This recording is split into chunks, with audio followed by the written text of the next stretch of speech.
Executive producer Steve Holland knew that coitus between Amy and Sheldon was all but inevitable, but he was genuinely worried the characters could change.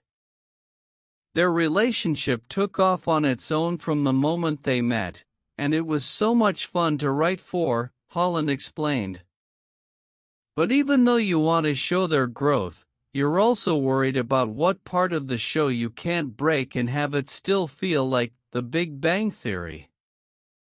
We wanted to make sure Sheldon wasn't suddenly going to be a Lothario or feel like a different person in a weird way.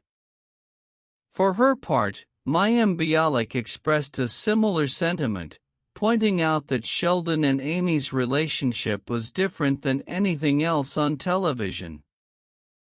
Ultimately, after Sheldon and Amy went through a brief split in the story, and, obviously, got back together, both Bialik and Jim Parsons were completely caught off guard when they realized what was coming, pun absolutely intended. We found out the big moment was happening the night before we did the table read, Bialik told Jessica Radloff. I always wait until the next morning right before we sit down at the table, but this time I started reading, and I passed Jim in the hallway and said, "Did you read the script yet?" He said no. "Do we do it?" And I said, "Yes." He was like, "What?"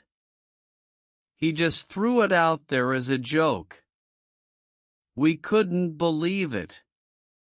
It was really insane, Parsons agreed. One of the great things from my experience at least, was that I never knew what was coming. When Mayim said that we do it, I went, oh. Oh my God. I mean, it was a wild guess. It was absurdist to think that's what would happen. Okay, so a few other questions. Why does Sheldon use the word coitus to describe the sex he has with Amy, before and after the act, instead of using a word that's less blunt? If you have to ask yourself that, you don't know Sheldon Cooper very well. As Chuck Lorre explained, coitus was a clinical word that seemed appropriate for Sheldon, because he wouldn't use slang. Having Sheldon speak technically about sex felt appropriate. It's a biological expression, as far as he is concerned. But not anymore because he had an emotional experience with Amy. It's a huge growth for the character. Because this represents a big emotional leap for Sheldon, Steve Holland realized the show needed a sort of role reversal between Sheldon and Amy, in that Sheldon needed to be the calm, rational person about such a big step.